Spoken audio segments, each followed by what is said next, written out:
What's crack-a-lackin' Hotlanta? It's Ronnie Renner, and you're watching The World of Lewis.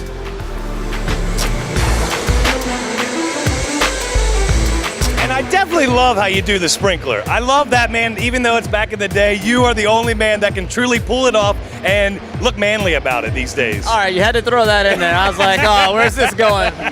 All right, welcome to The World of Lewis. I am sitting here with the man himself, Red Bull rider on a KTM, Mr. Ronnie Renner. What's up?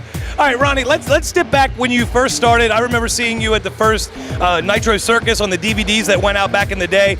How did you get started into freestyle motocross? Just by racing, man. I've been riding bikes my whole life. I'm 34 years old and been riding for about 31 years, so that's a lot of time in the saddle. Love jumping. Right. Freestyle wasn't a sport, you know. I'm from Florida, and there's no free riding and this and that where kind of freestyle started. So really, the only freestyle I ever saw was on videos, and when people would win races, you know, they'd hot dog a little bit, no hands, one hand. Right. And then Jerry McGrath came out with a knack and all that, right? You know, it ain't your first rodeo. I mean, it just progressed and became a point where I was like, you know what, I think I can do some of that, and started trying little bits here and there, and buddy down in Florida made a ramp, and next thing you know, we're doing gigs every weekend, and I was actually kind of fulfilling my dream of making money riding a bike, which I wasn't quite pulling at racing. So right.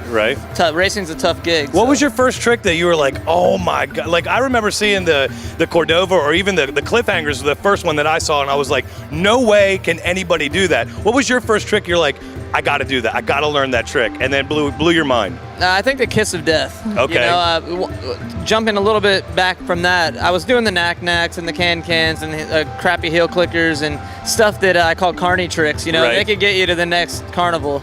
But the thing that really did it for me is when I could do a Superman seat grab, because that was like beyond what the racers could do, because you had your whole cut out. And when I saw my buddies doing that, I was like, dude, I ain't doing that crap. Right. You know, and I started trying it.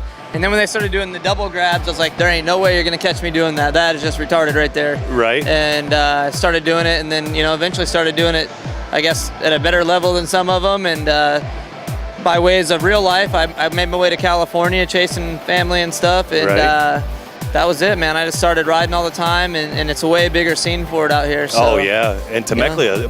How do you say it? Temecula. Temecula. Yeah. I love that word. I love that word. Well, all right. Well, then, when did the backflip ever come into FMX? Because now you've got to do a backflip in any kind of competition, any kind of show, and now you're doing Cordova backflips, and you're doing Lazy Boy backflips. Yeah. Like, when did that come about for you?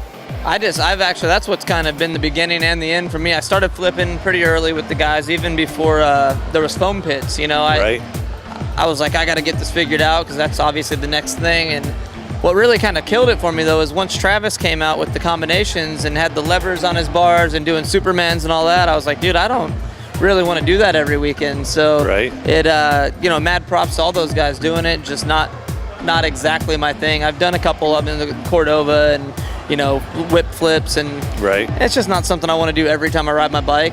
Old school racer right here. That's when that part kicks in. All right, Ronnie, I got to ask this though. You know, growing up into the FMX, and you kind of, it was just you when you were coming up in the FMX, and now that you have a family, how has that changed you as a person riding your dirt bike? Well, I just seem to be a baby-making machine, dude. I just keep popping them out. And really, it's crazy how the family thing fuels you. You know, when I had my first little guy, I was 22 years old, ready to set the world on fire. And, you know, I had to make a lot of sacrifices on doing trips every weekend to provide and this and that. And at the same time, selfishly, I wanted to just get better at my sport. And, you know, then we had another kid, and then it's like, all right, you definitely got some responsibilities. And time's passed. Career's going good, and another one pops out. New relationship, getting married. Blah blah blah, and now I don't want to get hurt. It could be this. My first two were little boys. Third one's a little girl. Adorable, by the way. They'll take a part of your heart and just throw it. Oh yeah. Let a like monster truck run it over. You know, it's gnarly. What was the last thing that your kids did for you that melted your heart? Oh, this morning, you know, I told my daughter, she's 2, just turned 2. I'm like, she's always a pain in the butt. She's like me. She don't want to go to sleep at night. So I'm like, all right, well, when you wake up, we're going to go for a bike ride. And I got a little 50. I take her around the neighborhood. And I'm like, do you want to ride the bike in the morning instantly? Yep. I'm going to go to sleep. And I said, all right, when I wake you up, I'm going to give you 10 kisses in the morning, because I'm trying to teach her to count. And she's like, okay.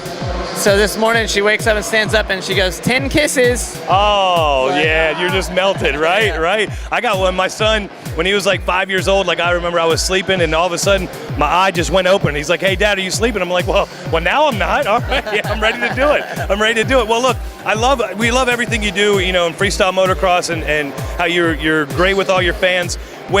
When did the whole desert, because I know with Red Bull, you go out in the desert and you have like these parties where you just go out and free ride with like people like me. Like you go out and just ride and hang with them. How did that come about? Red Bull, man, they kicked in, believed in my vision. Right. And we created the Red Bull Renner Free Ride Tour. Next thing you know, we got some TV love out of it. Right. We're going out to the desert. We went from the first year of 2 stops to going to 4 stops last year.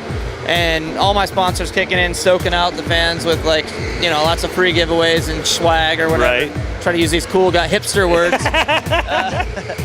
And just having a good time, man. Bringing the Red Bull MXT out, cranking it up. I would MC the parties and have the GoPro pants off, dance off, and it just makes a good time. And actually got a really good following. So we're gonna do it again this year, and hopefully it just keeps growing and growing. I'd like to get it back east one of these days. Oh, we would love to have you in Atlanta, man. Georgia would love to have Ronnie Renner. Well, look, Dirty South. Yeah, that's right. Well, you said about the Great Ride Open, great show on Fuel.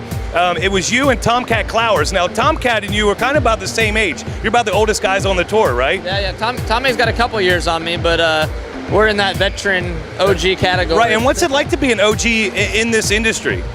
Well, it's weird. I still don't look at myself as one because I was looking up to guys when I lived in Florida that were out here like, wow, that'd be cool to do that. But who did you look up to? Who was it? Tomcat. Right. You know, it's weird because Travis is only like 27 years old, but Travis, you know, he was doing it when he was 12, hucking big jumps.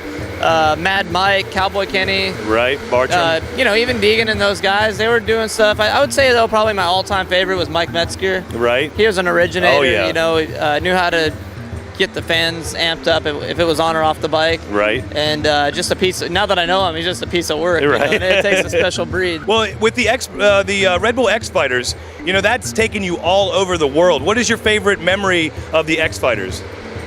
Well, man, a lot of good memory. My best memory of the X Fighters is winning one. You know, I won in Mexico City the first year they went there, and wow, that was a hell of a party, man. Right. 50,000 people packed into like this big toilet bowl. Right. And just going with nuts. chainsaws and going nuts, dude, right? It was one of the more intense deals of my life. I still can't believe I won. You know, it was just surreal.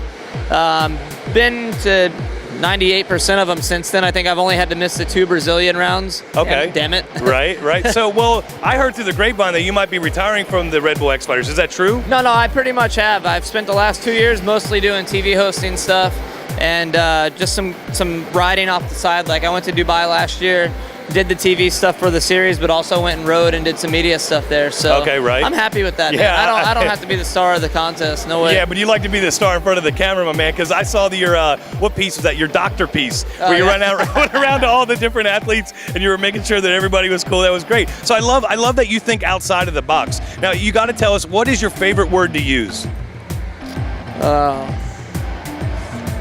Wow.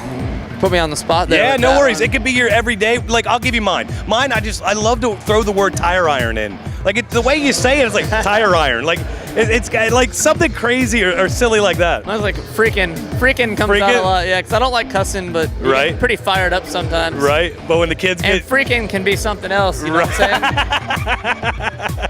Well, Ronnie, man, seriously, thank you for sitting down in the world of Lewis, man. And to this day, I know the whips are going all over the place. They even have it in the X Games Best Whip.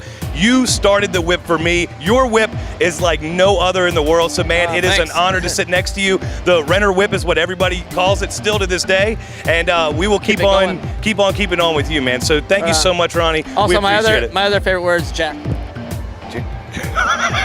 Working a condom factory.